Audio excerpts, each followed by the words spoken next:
Hello नमस्ते नमस्कार, मैं विशाल कुमार।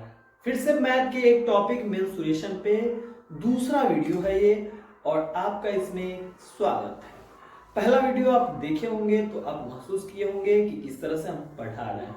हालांकि आप पहला वीडियो नहीं देखे हैं तो फिर भी घबराना नहीं है, उसको हम यहाँ जस्ट अभी रिकैप कराने वाले हैं। चलिए शुरू करते हैं। समझना है, रटना नहीं है, और दूसरी बात कि जब पढ़ा रहे हैं तो आपको लिखना भी नहीं है। आप एक बार पढ़ लीजिए तो दूसरी बार वीडियो देख के फिर आप कॉपी में लिखिएगा। चलिए दिखाते हैं आपको कि क्या पिछले वीडियो में हम पढ़ाए थे। इसको हम लिख देते हैं यहाँ पे री एंड कैप, माने टोपी वाला नहीं। चलिए टॉपिक पहले मेंस्ट्रुएशन देखे थे, क्षेत्रमिति। टॉपिक में हम देखे थे कि use of menstruation in life, माने कि हमारे जीवन में मेंस्ट्रुएशन का यूज कहाँ है। तो आप पिछले वीडियो में ही जाके देखिएगा। थोड़ा सा बता देता हूँ यहाँ पे। देखिए जैसे कि हम टंकी लेते हैं घर के लिए, या फिर आप दीवार का पुताई करवा रहे हैं, जमीन का बंटवारा हो, तो कई सारे जगहों पे ये हमारा मेंस्ट्रुएशन लाइफ में भी उपयोगी होता है। और एग्जाम पॉइंट ऑफ व्यू से बात करें तो कंपटीशन के लिए भी बहुत इंपॉर्टेंट है। चाहे किसी भी चीज का आप कंपटीशन का तैयारी कर रहे हैं, वहां मैथ पूछा जाता है तो यहाँ से क्वेश्चन बनता ही बनता है। सीबीएसई की 10th क्लास की बात करें तो वहां भी अच्छा खासा ऐसे नंबर का वेटेज रहता है, लगभग 15 से 20 नंबर का। बिहार बोर्ड का बात करें तो वहां भी लगभग पिछले साल 17-18 नंबर का पूछा गया था। तो ऑल एवरेज ऑल ओवर हम कह सकते हैं कि 15 से 20 नंबर का वेटेज रहता है। एक बार अच्छे से पढ़ लिए तो आप बवाल मचाइएगा, याद रख लीजिएगा। चलिए देखिए, पहला टॉपिक समझ गए हैं। उसके बाद में दूसरा जो टॉपिक था मेरा बेसिक, तो इसमें हम डायमेंशन पिछले वीडियो में समझ चुके हैं। फटाफट से आइए समझते हैं इसको। देखिए डायमेंशन में भी जीरो डायमेंशन, ये मेरा खास टॉपिक, मेरा रिसर्च है। तो जीरो डायमेंशन क्या होता है, क्या है जीरो डायमेंशन, समझिए इसको थोड़ा सा। जीरो डायमेंशन का मतलब कि पॉइंट, बिंदु। ये जो बिंदु इंग्लिश में इसको पॉइंट करते हैं, ठीक है। अरे बिंदु में जीरो डायमेंशन कहां से आया? जीरो डायमेंशन इसलिए आया कि देखिए ना, इसमें लेंथ आपको दिख रहा है ना, ब्रेथ आपको दिख रहा है ना, लंबाई ना चौड़ाई, इसीलिए जीरो, कुछ भी नहीं है। लेंथ और ब्रेथ जीरो। अच्छा एक चीज और पढ़ाए थे पिछले टॉपिक में कि डायमेंशन यानी कि आकृति को जिससे नापा जाता है उसी को डायमेंशन कहते हैं। तो होता कौन कौन सा है? हाइट होता है, डेप्थ होता है, उसके बाद में लेंथ होता है, ब्रेथ होता है। ब्रेथ होता है हाइट माने ऊंचाई, डेप्थ माने गहराई, लेंथ माने लंबाई, और ब्रेथ माने चौड़ाई। तो इसको बहुत डिटेल में पिछले वीडियो में मैंने पढ़ाया था। तो आप समझ गए होंगे कि इसमें कोई डायमेंशन नहीं, यानी कि जीरो डायमेंशन। इसमें वन डायमेंशन होता है। देखिए कई सारे पॉइंट को जब हम मिला देंगे तो देखिए यहाँ पे एक पॉइंट, इसे तो कई बारीकी पॉइंट को हम मिलाते जाएंगे तो ये बन जाएगा लाइन। ये लगभग आप पढ़े होंगे। देखिए इसमें क्या हो जाता है, यहाँ से आप देखिएगा तो इसमें लेंथ आ जाएगा। एक डायमेंशन हमारा जो है इसमें से ये वाला लेंथ आ जाएगा। लेंथ, ये लेंथ आ गया, यहाँ पर आ गया लेंथ, इसीलिए वन डायमेंशन है। One dimension. अब आइए यहाँ पर हम समझते हैं। अच्छा इसको टू डायमेंशन क्यों कहते हैं, द्वि आयाम क्यों कहते हैं? इसका हिंदी होता है आयाम। छोटा छोटा लिख रहे हैं आप, आशा करते हैं आपको दिखाई दे रहा होगा। यहाँ से देखिए, यहाँ से हम मान ले इसको कि लेंथ है, तो ये वाला यहाँ से यहाँ ब्रेथ हो गया। ये वाला देखिए इसका हम लेंथ मान लेते हैं, तो यहाँ से यहाँ ये ब्रेथ माने कि चौड़ाई हो गया, लंबाई हो गया।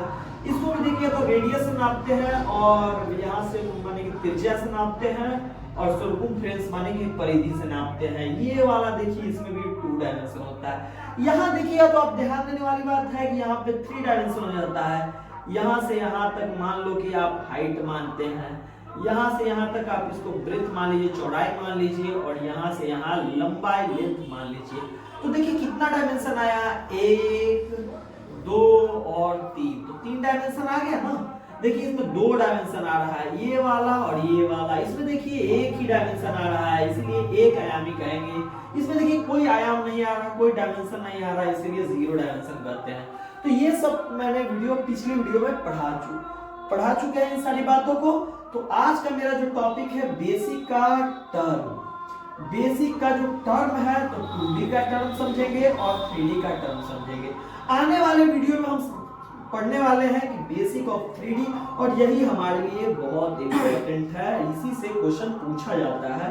बेसिक ऑफ 3D, उसमें हम क्यूब के बारे में पढ़ेंगे, क्यूबॉइड के बारे में पढ़ेंगे, सिलेंडर यानी कि बेलन के बारे में, कोन सर्कल के बारे में, स्फीयर गोला के बारे में, हेमिस्फीयर अर्धगोला के बारे में। और कई बच्चे इसमें कमेंट कर रहे थे कि भैया आपको एनसीईआरटी नहीं आता है, तो देखिए यहाँ पे पिछला बार मिस्टेक हो गया था, एनसीईआरटी मिस्टेक हो जाता, हम भी तो इंसान है भैया। क्वेश्चन प्रैक्टिस करवाएंगे उसके बाद में एनसीईआरटी का, क्योंकि आप जानते हैं कि एनसीईआरटी का कितना महत्व है हर एक एग्जाम के लिए और कॉम्पिटिशन एग्जाम के लिए, और प्रीवियस ईयर करवा देंगे। तो ये कई सारे वीडियो में होगा, छोटा छोटा वीडियो बनाएंगे, कंप्लीट करवाएंगे। तो आशा करते हैं कि प्रीवियस वीडियो आप नहीं भी देखे हैं तो भी आपको ये सब कुछ क्लियर हो गया, लेकिन डिटेल में देखना चाहते हो तो पहले वाले वीडियो जाके आप देखिएगा जरूर। और यदि आप पहले से आपका बेसिक अच्छा है तो डायरेक्ट इस वीडियो को भी स्किप कर दीजिए, पहला वीडियो को भी स्किप कर दीजिए, डायरेक्ट आप थर्ड वीडियो से देखिएगा। तो चलिए हमारा आज का जो टॉपिक है टर्म पद और 2D और 3D के बारे में समझेंगे। चलिए पहले इसको साफ कर लेते हैं फटाफट से।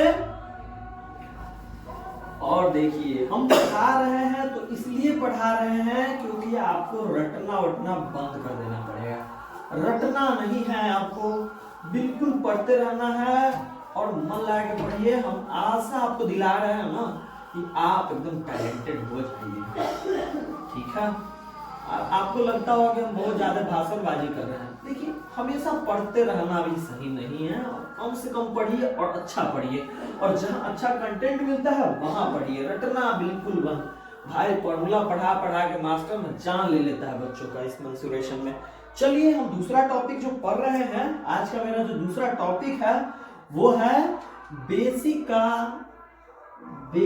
का हम जो पढ़ रहे थे। एक तो पहले हम डायमेंशन आयाम पढ़ चुके थे। आज का जो हमारा टर्म पढ़ना है, टर्म का हिंदी होता है पद, और पद में किसमें पढ़ेंगे तो 2D में और 3D में। तो पहले हम 2D में पढ़ लेते हैं, बस छोटा सा टॉपिक है एकदम से। 2D में यानी कि 2 डायमेंशन का कुछ टर्म पढ़ेंगे।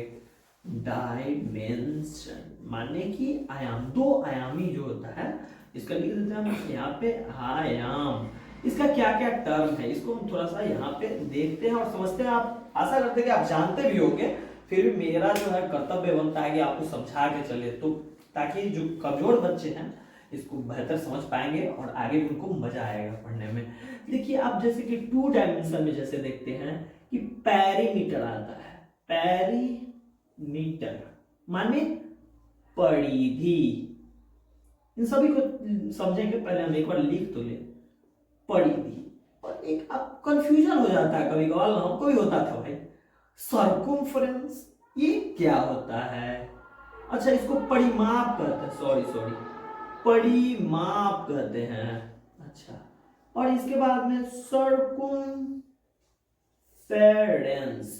माने रेडियंस। सर्कुम्फेरेंस माने क्या होता है परिधि। सब समझाएंगे, टेंशन नहीं लीजिए। सर्कुम्फेरेंस, एरिया ये होता क्या है सब, क्षेत्रफल। और कुछ बचा क्या इसमें, डायगोनल यानी कि विकर्ण। भैया हमारा हिंदी थोड़ा सा ज्यादा मजबूत है, इसलिए आप टेंशन नहीं लीजिएगा, ठीक है। फिर हम प्रयास कर रहे हैं कि आपको पढ़ा पाए सब कुछ। तो ये सारा टर्म आता है, असल में आपको आता होगा, फिर भी मेरा एक जिम्मेवारी बनता है इसको समझा के चले। पेरीमीटर का आज तक आप बहुत हार्ड वर्ड में समझ लिए होंगे, पेरीमीटर परिमाप। इसमें थोड़ा सा डिफरेंस समझते हैं। देखिए ये आप जब इस तरह चौकोर वाला जो स्ट्रक्चर होता है, इस तरह का आकृति जो होता है, उसके चारों तरफ का जो लंबाई होता है उसको नापते हैं, उसको परिधि कहते हैं। और ये एक सेपरेट होता है, सर्कल के लिए आता है। चलिए आसान भाषा बताते हैं।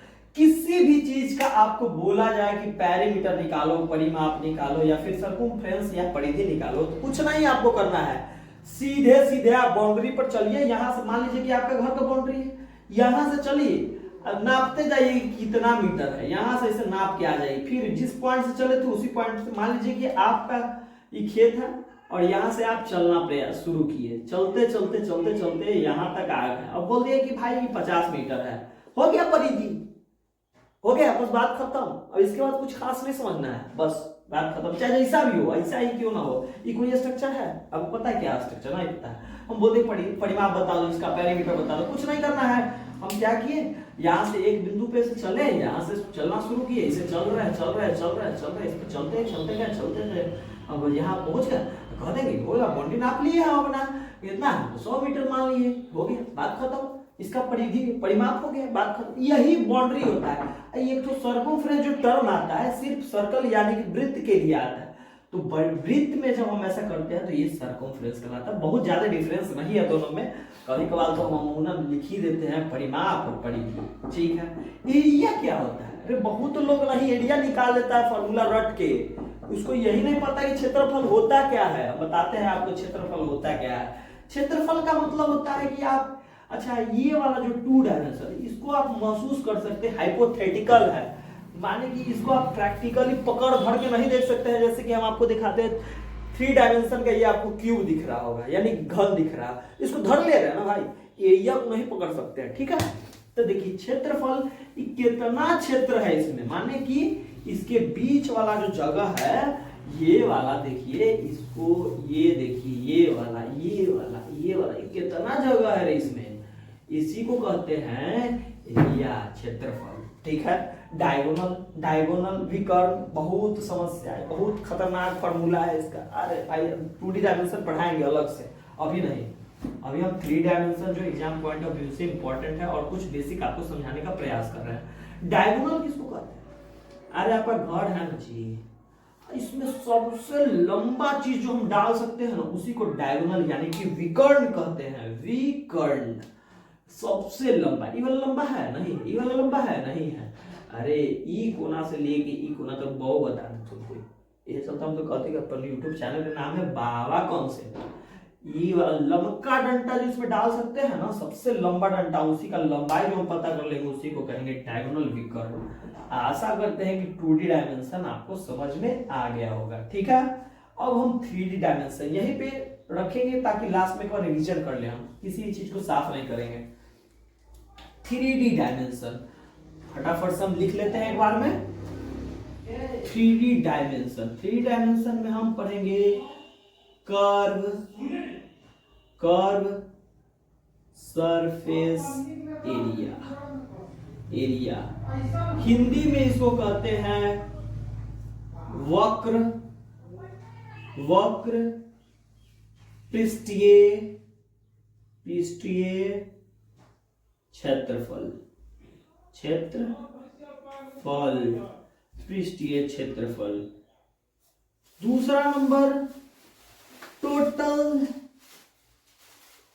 सरफेस एरिया, कभी कभार इसी चीज को हम सरफेस एरिया कह देते हैं, सरफेस एरिया भी कह देते हैं, सरफेस एरिया भी कह देते हैं। लेकिन इसको हिंदी में एक ही टर्म से जाना जाता है, पूर्ण पृष्ठीय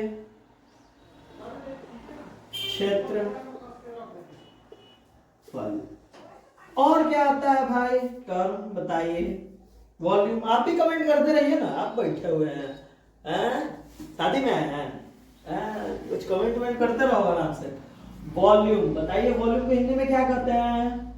वॉल्यूम का मतलब होता है, वॉल्यूम का मतलब भूल रहे भाई, कमेंट करके बताइए, कोई बताइए।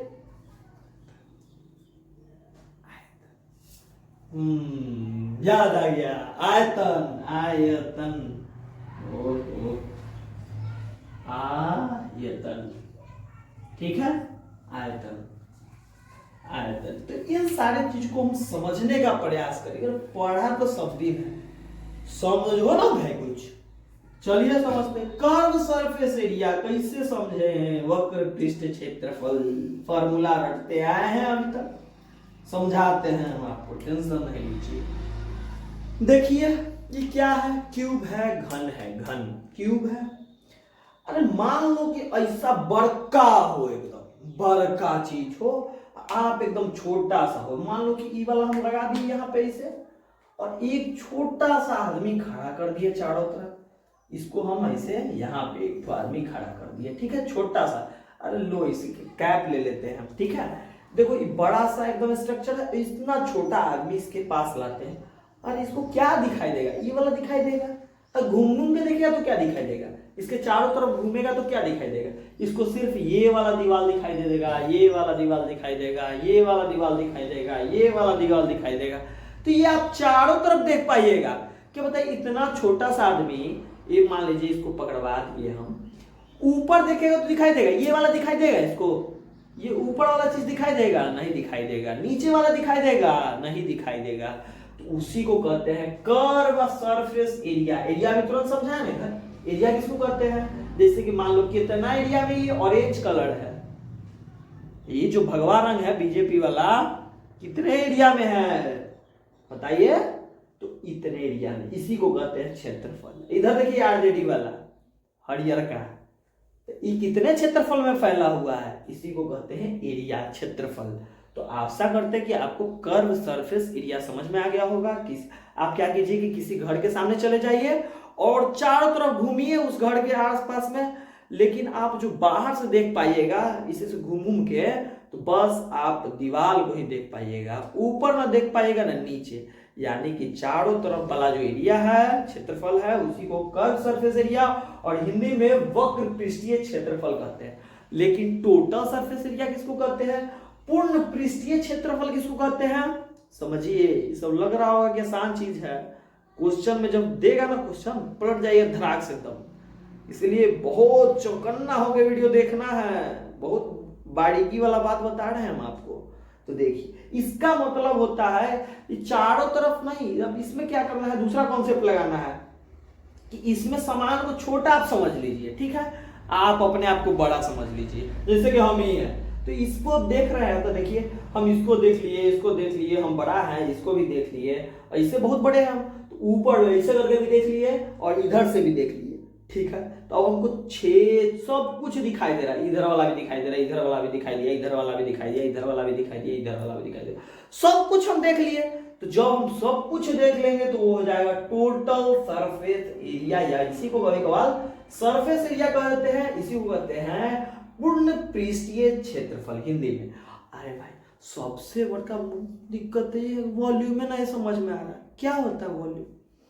आयतन, आयतन का मतलब समझते हैं, आयतन का मतलब होता है कि कितना किसी भी चीज जो 3 डायमेंशन वाला है, जिसको धर पकड़ सकते हैं, उसमें आखिर कितना जगह है, उस जगह पे हम कितना सामान डाल सकते हैं, उसी को कहते हैं आयतन। जैसे कि ये पानी वाला बोतल है, इसमें कितना जगह है, इसको रख देते हैं पहले, कितना जगह है, तो जितना खाली हवा भरा हुआ उतना जगह है इसमें। ये कैसे पता चलता है, मेंसुरेशन से।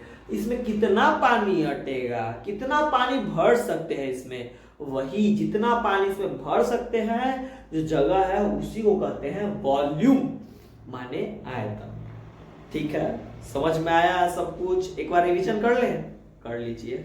अरे बोलो, थोड़ा कमेंट करते रहो। कहाँ से देख रहे हो वीडियो, कहीं हमारे घर के बगले से तो नहीं। कमेंट करके बताइए आप कहाँ से वीडियो देख रहे हैं, किस जिले से, किस गांव से हैं, बताते रहिए। चलिए अब फटाफट से रिवीजन करते हैं। देखिए, तो हम बेसिक में डायमेंशन पिछले वीडियो में पढ़ चुके थे, इस वीडियो में मैंने भी रिवीजन करवा दिया है। और टर्म में देखिए यहाँ पे कुछ पद थे 2D डायमेंशन। 2D डायमेंशन में भी हम क्या क्या पढ़ चुके हैं, तो ये हम डायमेंशन पढ़ चुके हैं। आयाम आपको क्यों पढ़ा रहे, कहाँ से आता है। देखिए, आप चाहे बहुत अच्छा मकान बना लीजिए ना ऊपर, अब बेस अच्छा नहीं होगा ना, मकान ढह जाएगा। बेस बहुत अच्छा कीजिए, मकान चाहे आप अमीर हो जाइए, उसके बाद बढ़िया बनाइए मकान, एकदम झकाझक मकान बनेगा और शानदार आपका मकान चलते रहेगा। चलिए रिवीजन करते हैं। पेरीमीटर परिधि आप समझ गए हैं, चारों तरफ बाउंड्री की लंबाई को कहते हैं पेरीमीटर। वही सर्कमफ्रेंस में आइएगा तो ये गोला वाला जितना जो बाउंड्री है, इसी को कहते हैं पेरीमीटर। खेत में लगाने में जब बाउंड्री लगाते हैं तभी सब काम आता है। एरिया, क्षेत्रफल, भाई से बंटवारा में कितना जगह है, आधा हमारा चाहिए आधा तोरा चाहिए, ये वाला में। डायगोनल, सबसे लंबा चीज डालना है, कैसे पता करेंगे डायगोनल, यही तो प्रैक्टिकल नॉलेज कहते हैं, प्रैक्टिकल पढ़ाई कहते हैं। अब देखिए कर्व सरफेस एरिया, बहुत अच्छा हम आपको कॉन्सेप्ट दिए हैं। अपने आप को छोटा समझ लेना है और कोई भी चीज को आपको बड़ा समझना, आंख बंद करके सोचना है कि हम छोटे हैं जिसको देख रहे हैं वह बड़ा चीज है। और जो चीज भी आप चारों तरफ घूम के देख पाइएगा उसको कर्व सरफेस एरिया कहते हैं। फिर जब हम आगे पढ़ाएंगे ना तो वहां भी आपको समझाएंगे। टोटल सरफेस एरिया, हम बड़े हो गए और जो वस्तु हम देख रहे हैं उसको छोटा समझना है। उलट पलट के जितना देख सकते हैं, जितना आपको दिखाई दे रहा है क्षेत्रफल, वो टोटल सरफेस एरिया है। वॉल्यूम किसको कहते हैं? जो खाली जगह है उसमें जितना भरा जा सकता है किसी भी चीज को, उसी को वॉल्यूम यानी कि आयतन कहते हैं। तो हम तो फेन हो गए हैं। आप बताइए समझ पाए कि नहीं, और बताइएगा हमसे क्या कमी हुआ है, कमेंट करके जरूर बताइएगा। तब तक के लिए नमस्कार, प्रणाम, जय हिंद दोस्तों।